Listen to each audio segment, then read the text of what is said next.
Here's 3 movements for better full body strength and mobility. First up, we've got the lizard crawl. This bear crawl variation is going to target our chest, our triceps, and really put a lot of unilateral load on the shoulder and the chest on each side. So what we're going to do here is start with our hands at head level, shoulder width apart, fingertips spread nice and wide. Got my knees coming down from my hips and my toes curled into the ground. I'm going to lift the knees up just slightly. I'm going to move my opposite. So my left leg comes up and out behind the elbow here, okay? Notice I'm not stepping straight up to the elbow. I'm stepping up and out, okay? I want to create some space in the hips here, and I want to keep this leg at about a 90-degree angle. As that leg comes up, my right hand is automatically going to go forward. Look how I angled this hand out slightly. This is going to allow my elbow to trail back along the side of my body. So then I'm going to lower down into a push-up position, lowering the lead side to the ground. So my right hand is forward, my right pec comes down to the ground, my left elbow, or excuse me, thigh is right up behind my left elbow here. And then I press up, and then I'm going to switch. Other leg goes out, other hand goes out, slow lower down, press back up, and switch. I'm going to go 2 to 3 movements forward, and then 2 to 3 movements backwards. After you get stronger in the position, you're going to go ahead and speed it up.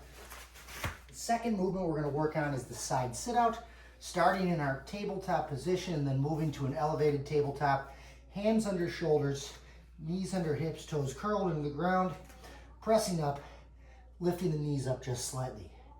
Then I'm going to rotate and put my weight on one shoulder here, bringing my hips in line underneath the shoulder, close to the elbow here. This is going to lock in the tricep. Top leg is planted flat on the ground. Bottom leg is laying here until we either lift or extend, and the opposite arm is pulling back to the chin like I'm firing a bow and arrow, pulling that shoulder blade across to meet the spine.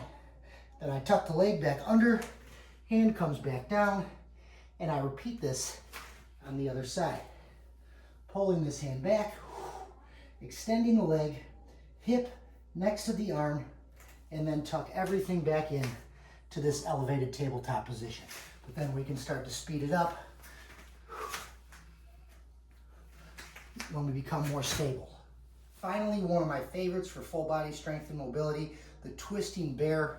Starting again with our hands at head level, shoulder width apart, knees coming down from the hips, lift up into our elevated tabletop.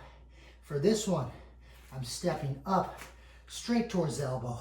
Small step though, reaching the opposite hand out and then twisting, lowering my hip down to the ground. So kind of like the side sit out, except for I'm in a staggered crawl position. And this hip is coming down, it's farther away from this arm than it was, and that's creating space here. We're creating space from this hip joint here on the side, all the way up through the lat, and then we're gonna bring it back up using that core tension to raise back up to our crawl position. So really when I'm down here, I'm only gonna be here for a brief second, and then back up into my crawling position, moving to the other side. Lowering down, this hand comes up, pulls it back, tap the hip on the ground, bring it back up, 2 to 3 moves forward, and then 2 to 3 moves back. Make sure you follow me at Moyt Fitness on Instagram, TikTok, and Facebook. That's MOYT_fitness. Make the most of your time and move on your time.